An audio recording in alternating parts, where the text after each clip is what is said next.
Bem, a Escola Superior do Ministério Público de São Paulo, a meu ver, está de parabéns por organizar esta comemoração aos 40 anos da Lei da Ação Civil Pública, porque esta lei realmente revolucionou a atuação do Ministério Público. E é um momento oportuno para fazermos algumas reflexões a respeito dessa importante lei.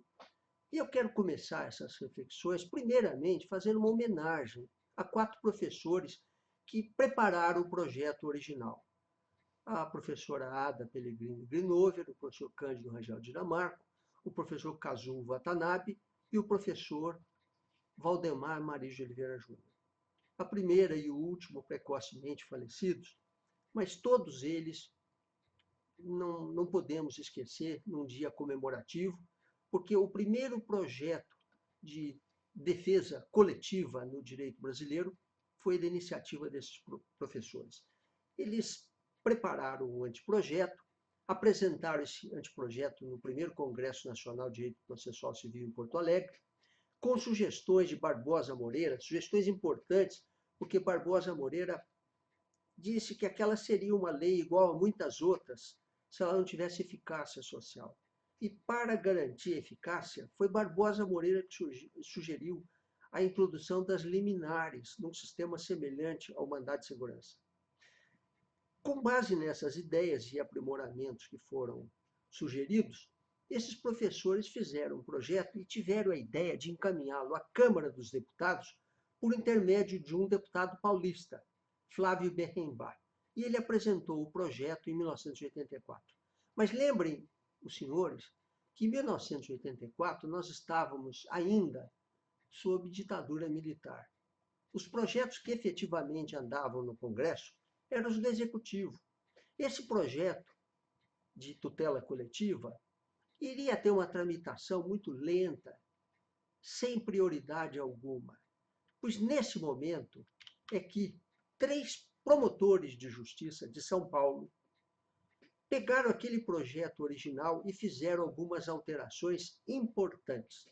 Os promotores eram o Antônio Augusto Melo de Camargo Ferraz, Edson Milaré e Nelson Nery Júnior. Os 3 muito amigos, muito entrosados com a tutela coletiva, com as novas teorias do direito europeu, que já estava se preocupando com isso desde a década antecedente, e eles fizeram algumas alterações no projeto, alterações importantes. Ampliaram o objeto, introduziram a figura do inquérito civil. E o inquérito civil, principalmente, foi uma novidade revolucionária. Por quê? Porque muitas leis já davam atribuição ao Ministério Público. O Código Civil da época, a Lei de Registros Públicos, a legislação esparsa, com atribuições múltiplas o Ministério Público já tinha. Mas nenhuma dessas leis tinha dado ao Ministério Público instrumentos diretos para se preparar para agir.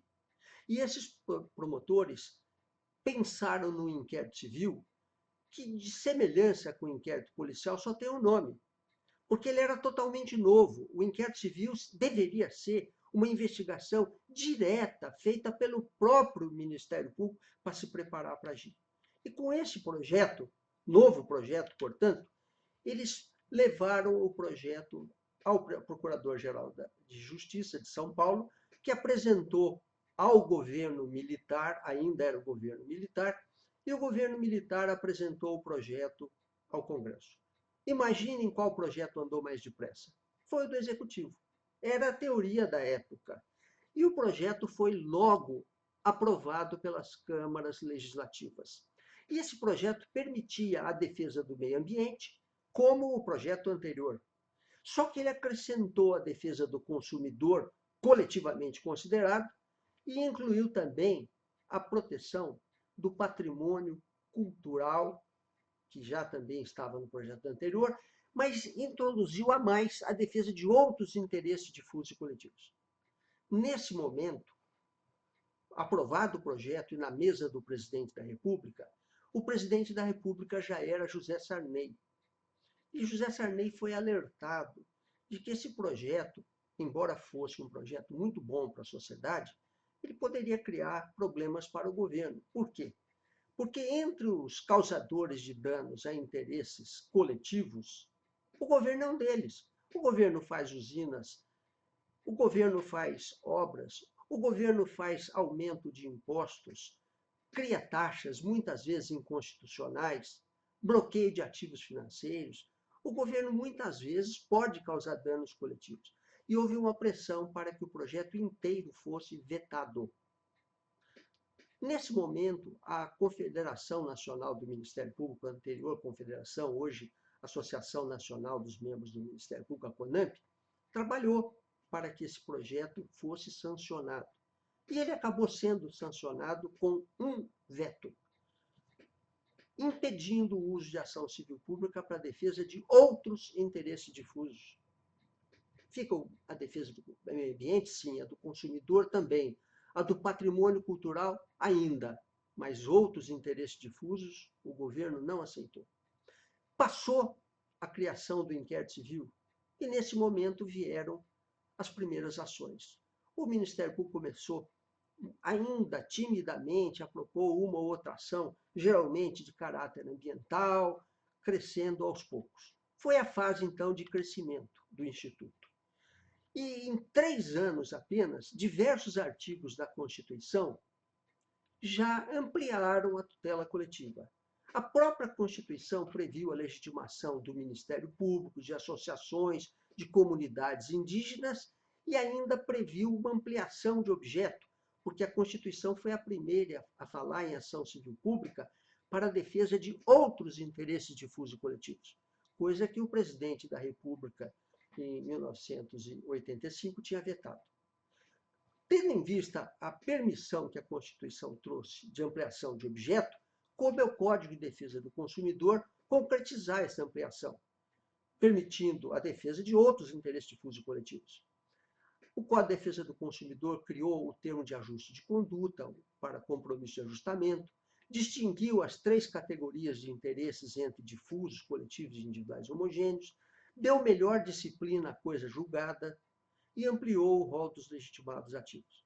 A partir daí, foi um momento de euforia, porque diversas leis se sucederam para o crescimento do Instituto. O Estatuto da Criança e do Adolescente, a lei que defende as pessoas com deficiência, a lei que defende os investidores no mercado de valores imobiliários, a lei que cuida da defesa da ordem econômica, outra que cuida da ordem urbanística, aquela que cuida da defesa de grupos raciais, étnicos e religiosos, a lei que cuida da defesa do patrimônio público e social.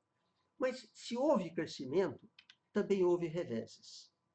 Lembremos inicialmente que o primeiro revés foi o veto que o presidente da República fez quando percebeu que a ação civil pública poderia ser usada a contratos de governo. E não foi só isso. Logo em 2001, uma medida provisória criou uma restrição de objeto para a ação civil pública. Ou seja, introduziu um parágrafo único no artigo 1º da Lei da Ação Civil Pública, dizendo, olha, vocês podem entrar com a ação civil pública para defender o ambiente? Sim. Consumidor? Ótimo. Patrimônio cultural? Ótimo. Tem uma norma geral aí para outros interesses? Ah, mas contra interesses de governo? Não, porque se for questões que envolvam fundos sociais, impostos, contribuições e tal, não cabe ação civil pública. E o pior é que essa medida provisória 2180 é anterior à emenda constitucional 3201, que estabelece prazo de caducidade, ou seja, esta medida provisória até hoje não foi votada nem aprovada pelo Congresso, mas está em vigor até hoje.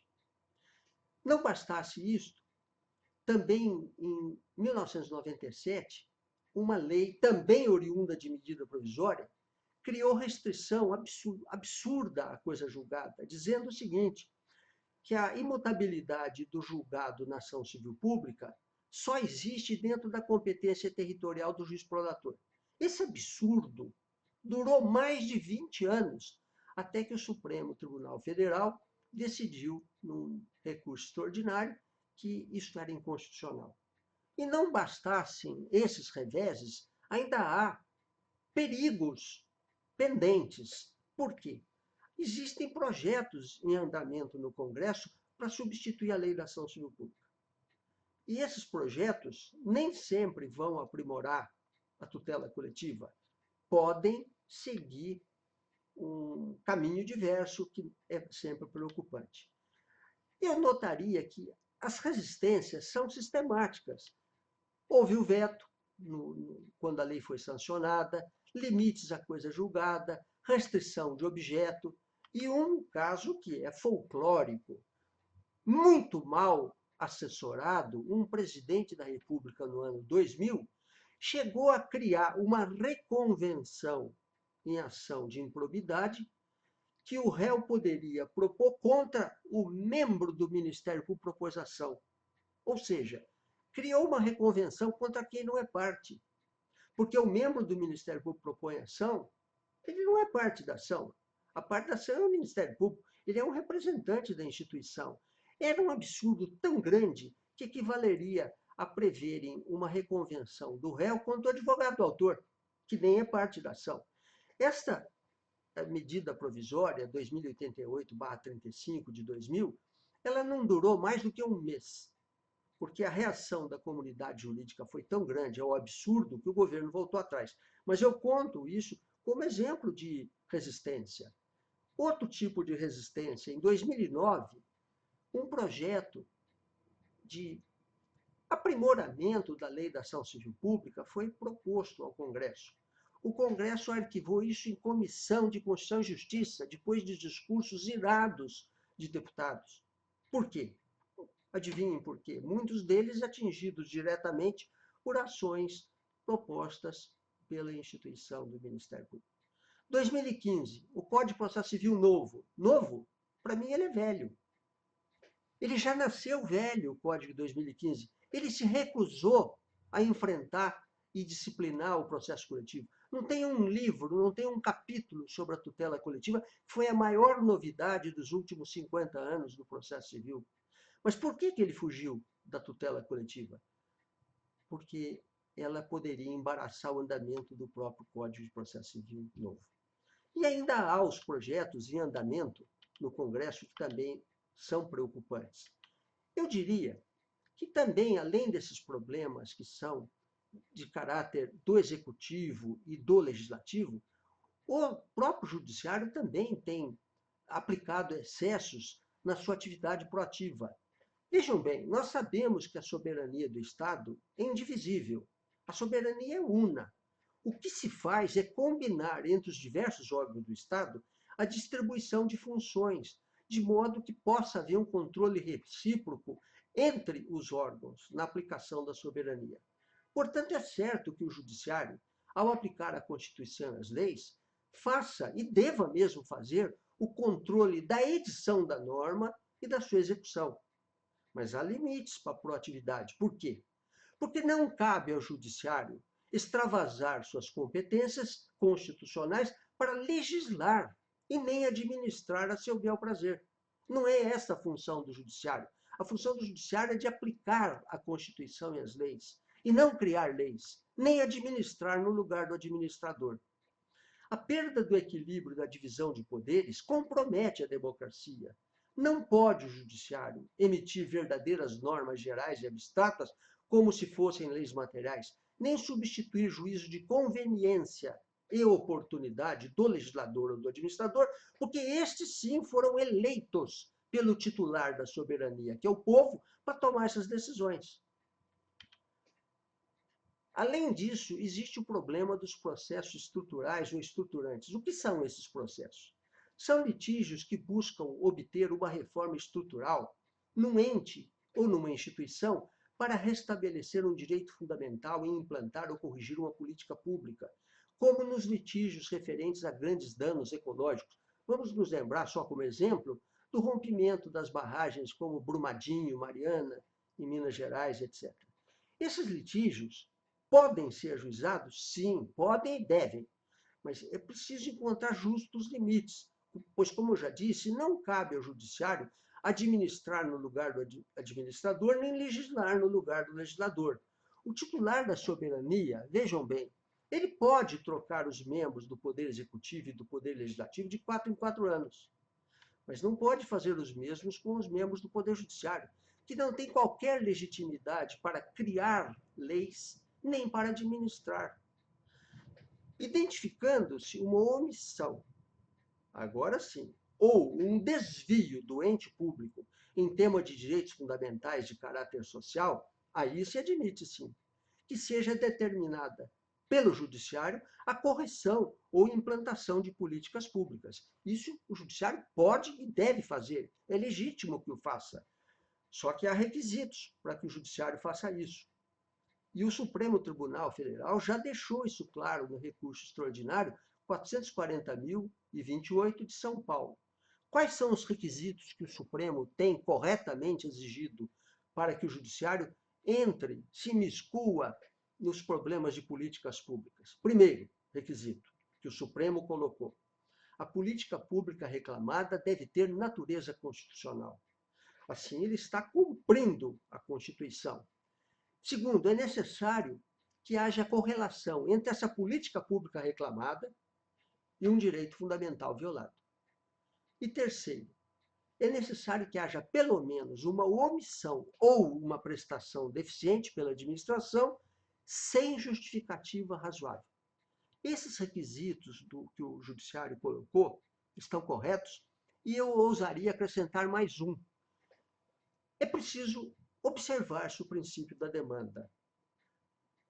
É verdade que os rigores processuais devem ser flexibilizados nos processos estruturais para valorizarmos soluções consensuais com a participação das comunidades lesadas. Mas o juiz tem que se ater ao que foi pedido pelas partes. É possível usar ação civil pública ou processo estrutural? Sim. Para questionar políticas públicas? Sim. Mas com esses cuidados e limites. Por exemplo, quando haja violação da legalidade, desvio de princípios da administração, etc. Concluindo, eu acredito que a ação civil pública, ou o processo coletivo em geral, ou também os processos estruturantes, eles não são uma panaceia, eles não vão resolver todos os problemas do Brasil. Mas, pelo menos, nós devemos reconhecer que eles têm um papel fundamental de acesso à jurisdição para grupos, classes ou categorias de pessoas que sofram lesões ou ameaças de lesões a interesses coletivos. Por quê? Porque o processo individual não se presta para a solução de conflitos em massa. O processo individual leva a decisões contraditórias, ao abandono do direito e à ineficácia do sistema. Concluindo, então, eu diria que a lei atual, a Lei Ação Civil Pública, é uma grande lei. Ela trouxe uma revolução para a defesa coletiva no Brasil. Mas ela não é perfeita. Cabem aprimoramentos, como a supressão do parágrafo único do artigo 1º da Lei da Ação Civil Pública, introduzido por medida provisória em vigor até hoje. É necessário também melhorar a disciplina da competência. É necessário fazer uma melhor integração do processo coletivo com o Código de Processo Civil e melhor disciplina da execução individual. Só que, para fazermos eventuais aprimoramentos, existem riscos. Nem sempre os parlamentares, o executivo, melhorarão o processo coletivo.